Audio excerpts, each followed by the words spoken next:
Rajasthan one विभाग से वन्य जीव संरक्षण के क्षेत्र में एक ऐतिहासिक उपलब्धि से जुड़ी हुई ये खबर। रामगढ़ विश्वदारी टाइगर रिजर्व में पुनर्वासित नरबाग RVT-07 को प्राकृतिक आवास में मुक्त कर दिया है। इसे राजस्थान में किसी अनाथ बाघ शावक की पहली सफल वैज्ञानिक रिवाइडलिंग माना जा रहा है। RVT-07 रणथंभौर की बाघिन T114 का अनाथ शावक है, जिसे महज 2 से 3 माह की उम्र में रेस्क्यू कर कोटा के अभेड़ा जैविक उद्यान लाया था। यहाँ करीब 22 माह तक उसका पालन पोषण और शिकार कौशल का प्रशिक्षण दिया। निर्मल जी जुड़े हुए हैं। निर्मल जी, क्या पूरी जानकारी इसे लेकर? और निश्चित तौर पर ये बहुत बड़ा ही साहसिक निर्णय है वन विभाग का, क्योंकि पहले वाइल्ड में किसी का जन्म होना, बाघ शावकों का, फिर उनको कैप्टिविटी में ले जाना और कैप्टिविटी से वापस उनकी रिवाइल्डिंग करना निश्चित तौर पर बहुत चुनौतीपूर्ण होता है।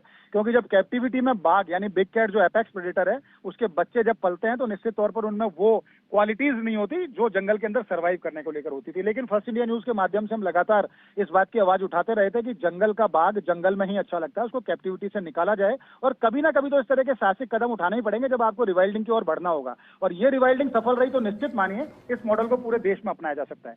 देखिए, जनवरी 2023 में रणथंभौर में जो बाघिन थी T114, उसकी मौत हो गई थी। उसने नवंबर 2022 के अंदर 3 शावकों को जन्म दिया था, एक की मौत हो गई।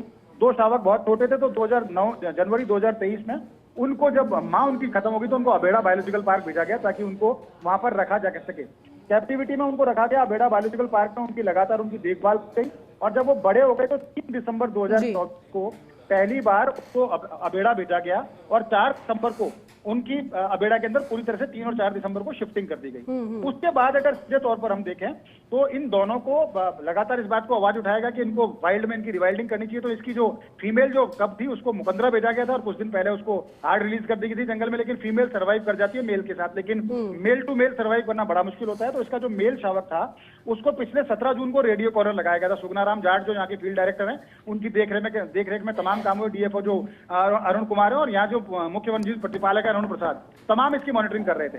लेकिन कल रात को उसको पिंजरे को जो एनक्लोजर था उसके गेट को खोल दिया गया। तो पहले तो जो T114 का जो मेल जो सभागार से बाहर निकला, फिर लेकिन कुछ देर बाद ही वापस अंदर चला गया, क्योंकि उसने 2 साल वहां पर गुजारे, लगभग 2 साल। तो उसको अभी एनक्लोजर की आदत है, लेकिन अब गेट खोल रखे हैं तो कभी भी बाहर जा सकता है, अंदर आ सकता है। चुनौती यह है कि इसको RVT-7 नाम दिया और वहां जो पहले से मेल है, डोमिनेंट मेल, अगर उसके साथ इसका सामना होता है तो किस तरह से ये उसके सामने सर्वाइव कर पाएगा।